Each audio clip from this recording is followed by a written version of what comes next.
अस्सलाम वालेकुम नाज़रीन, 365 स्पेशल के साथ मैं हूं आपका मेज़बान उमर इम्तियाज़। आज़ाद कश्मीर इंतखाबात का सिलसिला जारी है। 2 मरहले के इंतखाबात हुए जिसमें नून लीग को बरतरी हासिल है। दूसरे नंबर पर पाकिस्तान पीपल्स पार्टी है और तीसरे मरहले में पूंछ डिवीज़न के 2 अजला, बाग और हवेली के 4 हलकों में इंतखाबात का सिलसिला है ये। और नून लीग की जानिब से जो है ये डिक्लेयर किया जा रहा है कि हम जीत चुके हैं और वज़ीर आज़म भी हमारा होगा, जबकि पीपल्स पार्टी की जानिब से कहा जा रहा है कि धांधली हुई है। और जब से इलेक्शन का सिलसिला चला है मुल्क की तारीख में, नून लीग जब भी जीती है धांधली के जरिए ही जीती है। बिलावल भुट्टो जरदारी साहब ने कहा कि टिकटॉक घड़ी की शुरू हो गई है और आप लोगों की उल्टी गिनती शुरू हो गई है, जिस पर राना सनाउल्लाह साहब ने कहा कि उल्टी गिनती हमारी नहीं आपकी शुरू हुई है और ये चपकलिश जारी है और एक दूसरे पर इल्ज़ामात का सिलसिला जारी है। अब सवाल यहाँ पर यह बनता है कि जो चपकलिश मुस्लिम लीग नून और पीपल्स पार्टी के दरमियान यहाँ पर चल रही है आज़ाद कश्मीर इंतखाबात में, क्या वो वफाक के अंदर भी उसी तरह आएगी और वफाक में मामला भी ख़राब होंगे, या फिर ये सिर्फ आज़ाद कश्मीर इलेक्शन की हद तक है, जब ये इलेक्शन ख़त्म होंगे तो मामला फिर दोबारा से ठीक हो जाएंगे? बात करने के लिए सारा राना साहब सीनियर एनालिस्ट हमारे साथ मौजूद हैं, सर खुशामदीद कहेंगे। अब्दुल्ला गुल साहब हमारे साथ मौजूद होंगे, एनालिस्ट हैं, सर आपको खुशामदीद कहेंगे। शाहिदा रहमानी साहिबा पाकिस्तान पीपल्स पार्टी से ताल्लुक़ है, मैडम आपको भी खुशामदीद कहेंगे। मैम सबसे पहले ये बताइएगा कि इल्ज़ामात का सिलसिला जारी है और बिलावल भुट्टो साहब की जानिब से कहा गया कि मामला ख़राब है, इंतखाबात में धांधली हुई, जबकि नून लीग कहती है कि कोई धांधली नहीं हुई, इंतखाबात साफ और शफाफ हुए हैं। आप क्या कहती हैं, वाकई धांधली हुई है और गलत तरीके से मैंडेट चोरी किया गया है नून लीग की जानिब से? जी बहुत शुक्रिया। देखें, जो कुछ नज़र आ रहा है आपके स्क्रीन भी दिखा रही हैं और आपने फर्स्ट फेज में देखा कि पाकिस्तान पीपल्स पार्टी के पोलिंग एजेंट्स को ना सिर्फ पोलिंग स्टेशन से निकाला गया बल्कि जिस तरह वहाँ पे गोलियां चलाई गई और हमारा एक कारकुन जो है शहीद हुआ और कई कारकुन जख्मी हुए। सेकंड फेज में भी आपने यही अमल को देखा कि कहीं पोलिंग स्टेशन पे कब्जे हो गए, ठप्पे मारे गए, पोलिंग एजेंट्स को बाहर निकाला गया। फिर ना सिर्फ ये कि हाथ पांव का इस्तेमाल हो, गाली गलौज का, वहाँ गोलियों का आजादाना इस्तेमाल हुआ और हमारे एक एमएनए ऑनरेबल कुलीग हैं वो जख्मी हुए, उनके हाथ में गोली लगी और इसी तरह हमारा एक वर्कर शहीद हुआ और कई जख्मी हुए। आपने नहीं सुना होगा कि पीएमएलएन का कोई वर्कर कोई पत्थर लगने से भी जख्मी है। पीपल्स पार्टी एक अमन पसंद जमात है, जमहूरियत पर यकीन रखती है, आज़ादी इजहार राय पर यकीन रखती है और यही वजह है कि हमने हमेशा पार्लिमानी जमहूरियत के लिए हर तरह के नामसाइद हालात का सामना किया। शहीद जुल्फिकार अली भुट्टो फांसी चढ़ गए लेकिन उन्होंने कोई कॉम्प्रोमाइज नहीं किया और असूलों के खातिर हमेशा वो फांसी का फंदा चूम के तारीख में जिंदा रहने को तरजीह दी। शहीद मोहतरमा बेनज़ीर भुट्टो सारी जिंदगी उन्होंने इसी धांधली के खिलाफ, इसी धांधली लीग के खिलाफ जद्दोजहद की। 90s के इलेक्शन को बरमला उन्होंने कहा कि चुराए गए, बारहा उन्होंने कहा कि चुराए गए और फिर जब हमने तमाम तक सबूतों के साथ पीपल्स पार्टी कोर्टों में गई, ये अलग बात है कि हमें इंसाफ मिलने में देर लगी, उनकी जिंदगी में नहीं मिला, लेकिन वक्त ने साबित किया कि नवाज शरीफ साहब समेत उस वक्त जिस तरह IGI बनाई गई, पाकिस्तान पीपल्स पार्टी के खिलाफ पैसों का इस्तेमाल हुआ और अदालतों में वो सब साबित हुआ। पूरी तारीख है, आप सब ने देखा, हम सब ने देखा कि वो सब साबित हुआ कि किस तरह पैसे बटे और फिर इसी तरह इलेक्शंस को चलाया जाता रहा, क्योंकि ये इनकी बेस में शामिल है। धांधली लीग जो है ये इनका वतीरा बन चुका है। 2013 के इलेक्शन में आपने देखा जब माशाल्लाह आता है ये माफी मांगकर मुल्क से बाहर चले जाते हैं। फिर 2013 में देखा कि जब इलेक्शन के नतीजे आने तो शुरू हुए थे तो इन्होंने कहा कि जी जना हमें 2/3 मेजोरिटी चाहिए। फिर एज पर विश इनको 2/3 मेजोरिटी दी गई।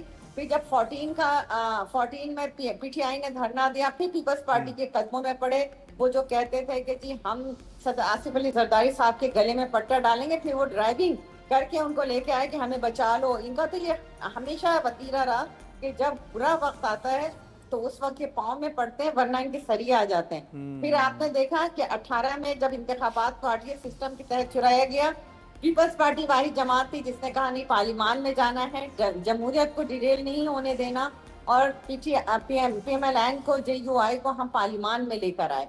फिर PDM जब बना तो उस वक्त ये बात हुई कि हम रिजाइन देंगे। इनको क्या जमहूरियत का पता, ये बड़ी जमातें रिजाइन दे रही थी। पीपल्स पार्टी वाहिद थी जो उस रेजिग्नेशन के अमल से नहीं आई और उसने जो है वोट ऑफ नो कॉन्फिडेंस के तहत जो है इस मुल्क में पहली दफा डेमोक्रेटिक तरीके से अपोजिशन को ट्रेजरी बेंचेस एंड जी। ट्रेजरी बेंचेस को अपोजिशन में तब्दील किया। अब जब आपने देखा कि 2024 के इंतखाबात इनके लिए एक सवालिया निशान थे, पीटीआई मुस्तकिल कह रही थी हमने भी पीटीआई की तरफ इक़्तिदार के लिए हाथ बढ़ाया कि आए मिलकर हुकूमत बनाए। जब पीटीआई ने नहीं किया तो हम नहीं चाहते थे कि डेमोक्रेसी डिरेल हो और हम इनके साथ बैठे, लेकिन हम इनके साथ कैबिनेट का पार्ट नहीं बने। हाँ जरूर हमने आईनी ओहदे लिए, लेकिन कैबिनेट का हिस्सा नहीं बने जहां तमाम तर फैसले होते हैं। अब आपने देखा कि जब जीबी का इलेक्शन हुआ उसको भी चुराने की कोशिश की गई, अच्छा। और जब इलेक्शन आजाद कश्मीर का फर्स्ट फेज, सेकंड फेज और आज थर्ड फेज हुआ कि इस धांधली लीग ने लेकिन इस तरीके से शाहिदा रबानी इलेक्शन साहबा, चुराए हैं जीबी कि तो आप वोट जीत को गए ना। इज्जत देने के बजाय वोट को बेइज्जत किया, और जी। ना सिर्फ इन्होंने ये करके अपने पाँव पे कुल्हाड़ी मारी। आने ठीक है। वाला वक्त ये बताएगा कि शाहिदा इन्होंने साहबा, कितना बड़ा नुकसान। अब इसार राना साहब को गुफ्तगू में शामिल कर लेते हैं। राना साहब, जिस तरह से शाहिदा रहमानी साहिबा ने भी गुफ्तगू की और उससे पहले भी पाकिस्तान पीपल्स पार्टी के मुख्तलिफ रहनुमा इल्ज़ाम करते रहे कि नून लीग ने धांधली से ये आज़ाद कश्मीर इलेक्शन जीता है। आप तजियाकार हैं, जर्नलिस्ट हैं, देख रहे हैं, तमाम बारीक बीनी से जायज़ा लिया आपने तमाम इंतखाबात का, और आपको क्या लगता है कि वाकई आज़ाद कश्मीर इंतखाबात में धांधली हुई है और धांधली से मुस्लिम लीग नून ने ये इलेक्शन जीता है? तो शेर है कि वो खाब थे ही चमेलियों से, तो सब ने हाकिम की बैयत कर ली, फिर उस चमेली के ओट से जब सांप निकले तो लोग सच्चे। काश पीपल्स पार्टी जो है 8 फरवरी के इंतखाबात पे इस तरह का स्टैंड ले लेती ना, तब मजेदारी थी। तब तो आपने मीठा मीठा हप हप कर लिया, नून लीग के साथ मिलके, मैंडेट चोरों के साथ मिलके हुकूमत साजी में उनको सपोर्ट दे दी। आसिफ अली ये अगर ये कहते थे कि हम जरदारी को पट्टा डाल के खींचेंगे, तो जरदारी साहब ने भी कहा था कि मैं अगर इनके साथ इत्तेहाद करूंगा तो मैं अल्लाह को क्या जवाब दूं। तो फिर जब दोनों तरफ से एक ही तरह की बात है, पीपल्स पार्टी की डेमोक्रेसी के लिए जो कुर्बानियां, उससे कोई इनकार नहीं कर सकता। जुल्फिकार अली भुट्टो शहीद, मोहतरमा बेनज़ीर भुट्टो शहीद की कुर्बानियों से कोई इनकार नहीं कर सकता। लेकिन बदकिस्मती से मौजूदा पीपल्स पार्टी एक ताकतवरों की बी टीम बन के रह गई है, और वो जैसे उसे कहते हैं वो उस तरह करते हैं। अब तो ये ऑन रिकॉर्ड है कि जनरल बाजवा ने बुला के बिलावल भुट्टो, फजलुर रहमान, शहबाज शरीफ, इन सबको कहा कि इमरान खान के खिलाफ अदम एतमाद लानी है, ये अदद लेके आए।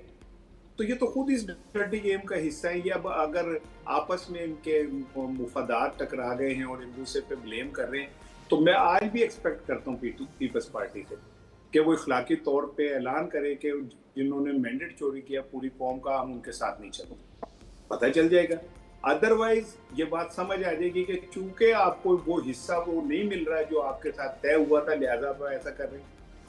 और गिलगित में मिल गया तो इंतखाबात ठीक हुए। वहां आपने ये नहीं कहा कि एक पाकिस्तान की मेजर पार्टी को इंतखाब ही नहीं लड़ने दिया। राना साहब, ऐसा क्यों है? सियासी पार्टियों का ऐसा वतीरा क्यों रहता है कि जब जीत जाएं तो कहते हैं इंतखाबात शफाफ हुए हैं, जब हार जाएं तो इंतखाबात कहते हैं धांधली ज़्यादा है? तमाम पार्टीज का यही वतीरा है।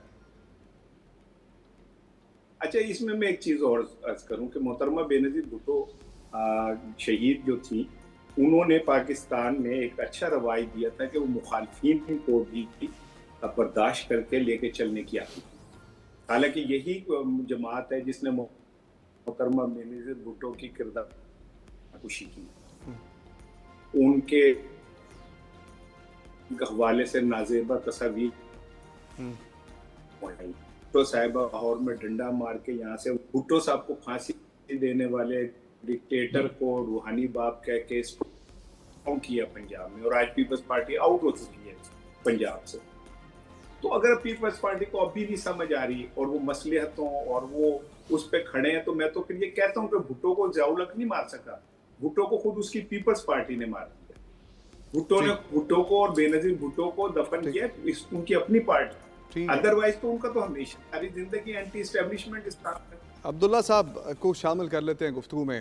अब्दुल्ला गुल साहब, जिस तरह से गुफ्तगू हो रही है, धांधली की बात हो रही है, मुस्लिम लीग नून ने धांधली की, पाकिस्तान पीपल्स पार्टी की जानिब से ये इल्ज़ाम आयद किया गया है, जबकि मुस्लिम लीग नून कहती है कि मैंडेट ही हमारा था और इलेक्शन जीतना ही हमने था क्योंकि अवाम हमारे साथ थी।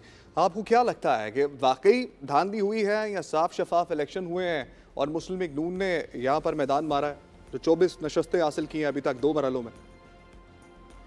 बिस्मिल्लाहिर्रहमानिर्रहीम, बहुत बहुत शुक्रिया। मौजूद गेस्ट को भी अस्सलाम वालेकुम। जहाँ तक ताल्लुक है जी धांधली का, तो पाकिस्तान में एक ही इलेक्शन हुआ था जो धांधली के बगैर हुआ था, और वो हुआ था जब आपको याद है कि पाकिस्तान उसके बाद 2 लख्त हो गया था। तो ये तब का इलेक्शन है। उसके बाद कोई भी इलेक्शन बगैर धांधली के नहीं रहा, और ये मेरा कहना नहीं है बल्कि इलेक्शन कमीशन के अंदर मौजूद उन सैकड़ों दरखास्तों के अंदर ये बड़ा वजाहत से लिखा हुआ है जो कि लोगों ने वहाँ जमा कराई, दायर कराई।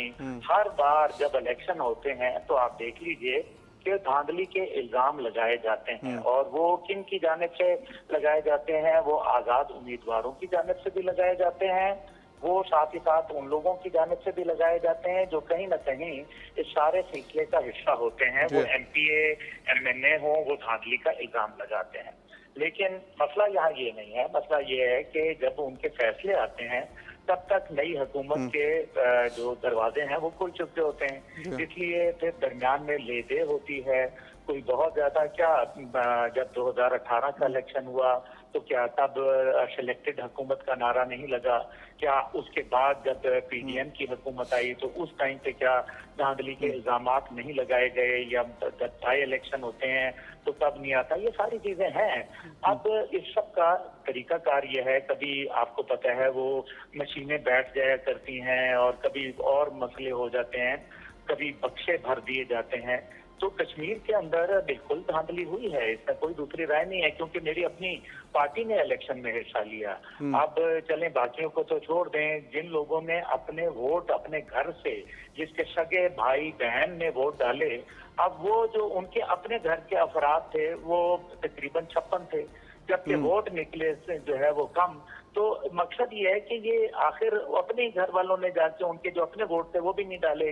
तो ये मेरे ख्याल में धांधली तो हुई है, इसमें दूसरी राय नहीं है। लेकिन क्योंकि जहां हम ये देखते हैं कि अब ये भी इल्जामात लगते हैं कि जी क्योंकि जी फर्ज करें गिलगित बल्तिस्तान में आप जीत गए तो वहां धांधली नहीं थी, जहां आप हार गए वहां धांधली थी, वगैरह वगैरह। लेकिन ये मेरे ख्याल में इस सिलसिले को खत्म हो जाना चाहिए है।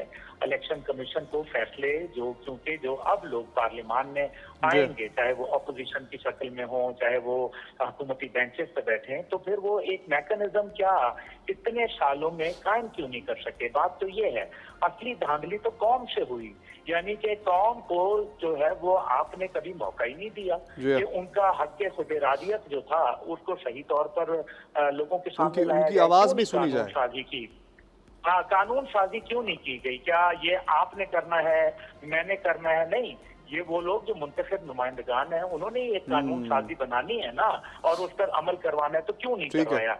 यानी कि जब मीठा मीठा हब और कड़वा कड़वा। गुल साहब, बड़ा अच्छा पॉइंट आपने दिया है, बहुत अच्छा पॉइंट आपने दिया है कि अवाम को कौन सुनेगा, अवाम की उमंगों के मुताबिक फैसले कब